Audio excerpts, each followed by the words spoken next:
What's good, y'all? Welcome to an episode of Buzz Boys. And we're coming off another loss. This one drops us to 10 games below 500. But yeah, another game where we show fight and it is still tight down the stretch. At the end of the day, we lost by what, 4? And that's the thing, but this team, we don't get blown out. It's just we just don't have enough to push us over the hump. We don't have that star to kind of take over and make big shots down the stretch. So here we are again, dropping another game. We got a tough schedule coming up, man. Like it could really get ugly. But it's not about that. This is about tonight. And tonight, man, let's get into it.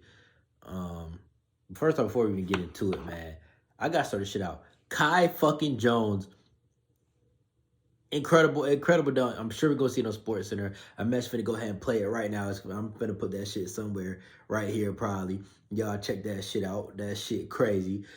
We had this man in Greensboro. Man, this team is a joke, bro. We dumb as fuck. But before I even get into the stats, Steve Clifford only played 9 minutes tonight. 9 men tonight. Book Knight and Maladon got no run tonight. And it seems to be because them niggas ain't did shit the last few games.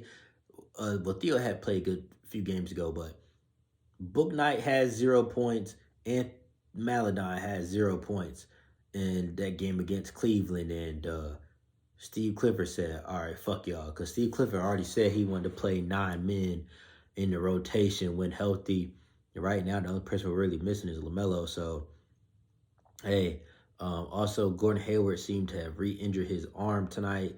So I wouldn't be surprised if he doesn't play in the next game, which could possibly give Book Knight another opportunity. We don't know. We'll have to see exactly what Steve Clifford is thinking. Shit, I wouldn't mind seeing Bryce McGowan's personally, but hey, we'll see what Steve Clifford elects to do if Gordon Hayward does not play. I'm sure it'll be. I'm sure he'll probably just. Well, he could start Dennis Smith, play Terry at the 2, and then Oubre at the 3. He might do that, or he might start Jalen at the 3 and keep Terry at the point guard. I don't know. We'll see. Anyways, let's dive into the stats tonight, man. Let's dive in, man. Gordon Hayward, 20 points, 4 assists, 5 rebounds, 7 for 16 from the field. Pretty good tonight. As far as efficiency goes, he was 3 for 6 from the 3-point line. So, any player shooting 50% from 3 is good.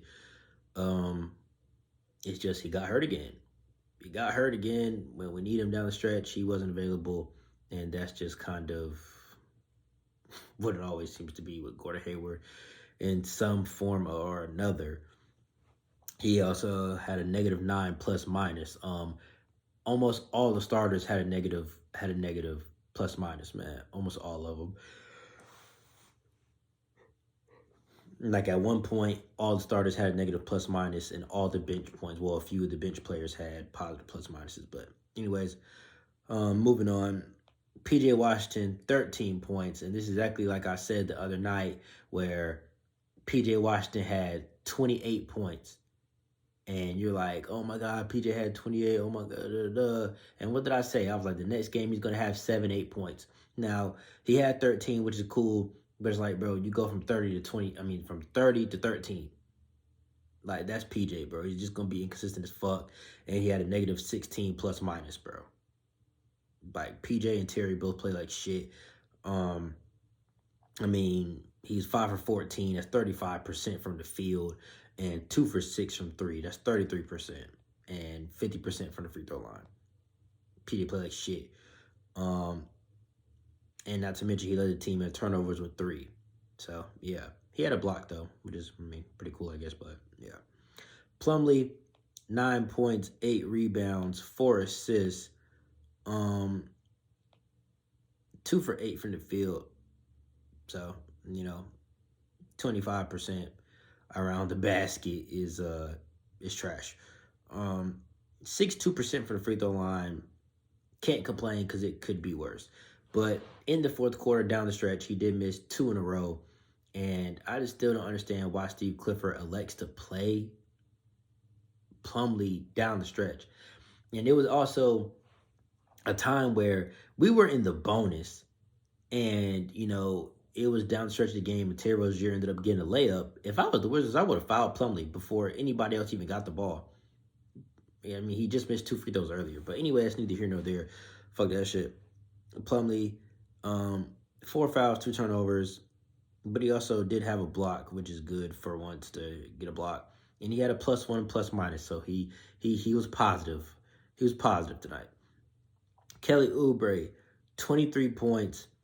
What can I say about Kelly Oubre, man? He's been our most consistent guy this year, which kind of shows where we are as a team when Kelly Oubre is your best player. But this ain't no knock on Kelly, man. This is love. This is praise, man. Kelly Oubre, he got that dog in him, man. He plays good, bro. He's consistent, dude. Like, and that's the one thing last year that we got him so bad about. He produces, man. He produces 23 points, 7 rebounds. Now, one thing about Kelly Oubre, he don't pass the ball. He has 0 assists tonight, and he has 0 assists against the Cavs in that double overtime game. He's not finna pass the ball for shit. Okay? Okay? But he still was 10 for 20 from the field, which is 50%, even though he was 1 for 7 from 3. So he shot 14% from 3. Terrible from 3. But he still shot 50% from the field. And this is the major difference between this year and last year. Because last year, if Kelly was 14% from 3, he was probably 17 or 20% from the field. Because all he did was jack threes. Tonight, 3-point shot isn't falling. He's dunking on guys. He's getting to the free throw line. He just making his presence felt. And that's like just the growth. The growth from last year to this year has been crazy, man. Like I literally just talked about last game in the last video. Excuse me. So yeah, shout out to Kelly. He only played 29 minutes. And he had 3 fouls, but he only played 29 minutes. I thought he definitely should have played more, considering every other starter played 30+ minutes. Terry Rozier and Oubre was a -3 ±. Terry Rozier, 8 points, 5 assists, 7 rebounds, 3 for 14 from the field. That's 21%, and 0 for 6 from 3. I mean, what the hell? What the fuck? -17 ±, 2 turnovers. And the one thing I can say is that Terry Rozier did play literally 49 minutes in that double OT Cavs game. So it's like, he played 50 minutes and was kind of asked to do damn near everything in those overtime periods. So, maybe his legs just weren't up to par, and I don't know, but it's really inexcusable though. Like, bro, at one point he had 4 points. For a large sum of the game, he had 4 points. And then he scored a few times in the fourth quarter. But he had like 4 points for like a really long time. I thought he was going to finish the game with 4 points. Because Steve Clifford benched him with about 6 minutes left. And he came back in with about 3 minutes left. I didn't even think he was going to close the game. That's how bad he was playing. He finished with 8 points. Unacceptable. Jalen McDaniels, 8 points, 6 rebounds. 3 for 10 from the field, 2 for 5 from 3. So you're shooting 40% from 3, but it's like you're 3 for 10. He had a few shots blocked, trying to attack the basket. And the thing for Jalen is just, I like when he's aggressive, but you got to know when to find your teammates. Because there was literally a play where they were 2-on-1 on the fast break, him and Terry Rozier, and he eats the capacity of Terry Rozier, and Terry Rozier could have had a dunk or a layup, and Jalen chooses to keep the ball, go all the way, got that shit blocked or stripped or whatever the fuck happened. And it's just like, learn when to be aggressive and don't force it. That's something that Jalen has to work on, because when Jalen has the ball on a fast break, he's not passing it. When Terry Rozier has the ball on a fast break, he's not passing it. And when Oubre has the ball on a fast break, he's not passing it. Those are 3 players that when they have the ball on a fast break, they're not passing the ball. Like literally almost 10 times out of 10. almost 10 times out of 10. Um, but he did have a +7 plus minus, so he did positively affect the game. Dennis Smith Jr. He had 6 points tonight, nothing crazy. 3 assists, 2 steals, 2 rebounds, nothing crazy, but excuse me, his presence was still felt because he's just such a good perimeter defender. His defensive ability is just great, and it allows him to kind of have some leeway when his offensive game isn't necessarily going. Now, do I think he should have more than 6 points? Yes, I do. But he still played good defensively, and he's gonna bring that every single night. But I think he needs to be more aggressive. I mean, he's 3 for 6 from the field. That's the second least attempts behind anybody besides Kai Jones. And Kai Jones shot the ball 4 times and played 8 minutes. So like Dennis Smith Jr. out there for 25 minutes, you should have more than 6 shot attempts. Especially as the guard, like you have the ball in your hands. I like to see Dennis Smith Jr. more aggressive offensively. Definitely more aggressive offensively. He was 0 for 2 from 3. So like he's really got to make those open shots. Those wide open threes that teams are giving him, he has to capitalize. But he was still a +15. By far the best plus minus on this team, especially considering we lost. It's rare to see somebody with a +15 when they lost. So yeah, that just goes to show you that he affects the game, even when his numbers don't jump off the paper. He affects the game positively. All right, moving on. Nick Richards, 11 points, 10 rebounds.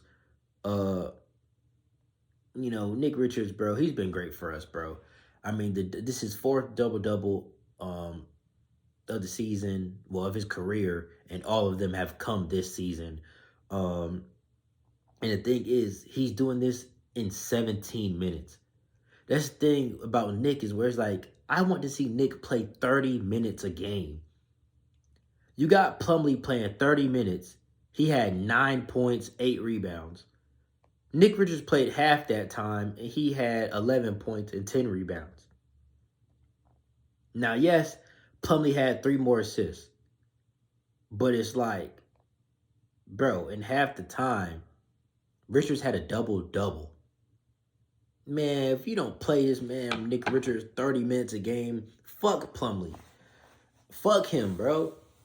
Like, we need to trade Plumlee, trade Gordon, trade Terry, trade, Oubre said, like, we're really going to end up having to trade, like, almost our whole starting lineup besides LaMelo Ball.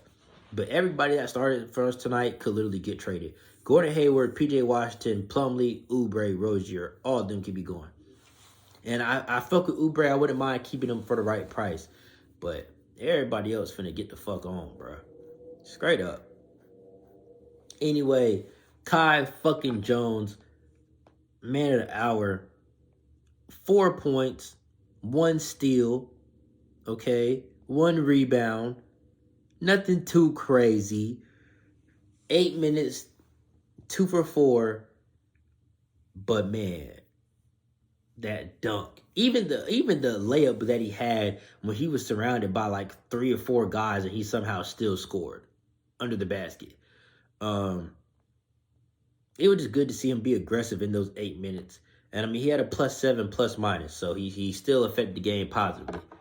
It's not like I don't really see Kai get bullied or scored on easily when he's out there on the floor, and he's gonna give you at least a highlight dunk a game.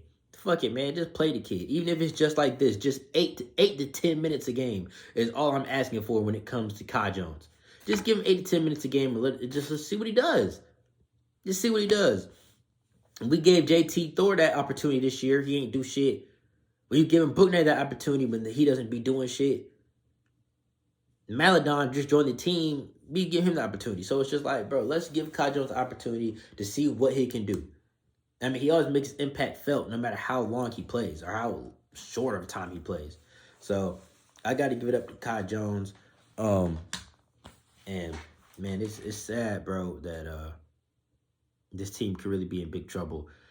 As far as LaMelo goes, there is no update. I don't know when he could possibly come back. And this schedule is it's not nice. It's not nice to us at all. Um, got the 76ers coming up on Wednesday. Um, then the Timberwolves. I mean, I can give you the schedule right now. Hold on.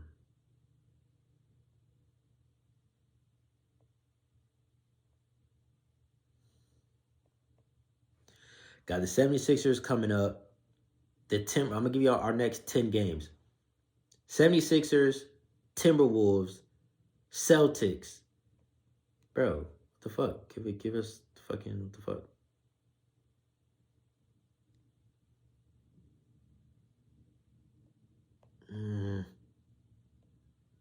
Sorry, y'all. This shit being lame. Hold on. All right. Got to start over because the schedule was just giving me fucking trouble. So 76ers, Timberwolves, Celtics, Wizards, the Bucks, the Clippers, Nets, Knicks, 76ers again, Pistons. Out of the 10 games that I just named, the Pistons seem to be the only winnable game. And that is the last game out of the 10. So we could potentially lose 9 straight games. That would drop us to 19 games under 500. That means by December 11th, the season is over. Like, by December 11th, the season is over. I mean, and I'm just really trying to be realistic. You guys know that I'm an optimistic guy. But, bro, the 76ers have been whooping our ass for years. Now, here's the thing about the 76ers. They are missing Tyrese Maxey, and they could possibly be without James Harden. So we could possibly get this 76ers game. We truly possibly could. But if we're missing Gordon, but either way, this 76ers game is a toss-up with the injury. So I might let's say I give us that. But that's one game. Timberwolves, that's an L. Celtics, L. Wizards just beat us. Gotta call it an L. They just beat us for the second time this year. The Bucks, L. Clippers, L. The Nets on the road, L. The Knicks, we can maybe win that. The 76ers, 3 weeks later, they're probably gonna be healthy at that point. So I'm gonna call that a L. And then the Pistons. So even at optimistically, we go 3-7 in this next 10 game trip. We're still way under. We're still way under 500. Like, either way, bro, it sucks, man. What would that put us? 17 games, 16 games, whatever the fuck, under 500, man. Like, we might as well just start trading guys now, bro. Like, seriously. Now, I know you want to put a competitive. Russell Westbrook do way too much. He had a clear layup. Like, I know you want to put a competitive team out on the floor. With if you're Mitch Cup, that's how you know I'm tired. If you Mitch Kupchak and Michael Jordan, gonna want to put a competitive product on the floor. But at a certain point, man, you are who you are. You are who your record says you are. And with all the injuries piling up, by the time we are 100% healthy, it's not going to mean shit. I'm just being honest, man. It's best to go ahead, give Kai Jones some run, give Bryce McGowan some run, give Mark Williams some run, so you can see what you have in these guys. So when you do rebuild or retool, you know who's staying and who's not. It's just being truthful. Just being truthful, man. And you guys know, like I said, I'm optimistic. But it is what it is. Anyways, about to go ahead and wrap this shit up. I'm approaching 20 minutes.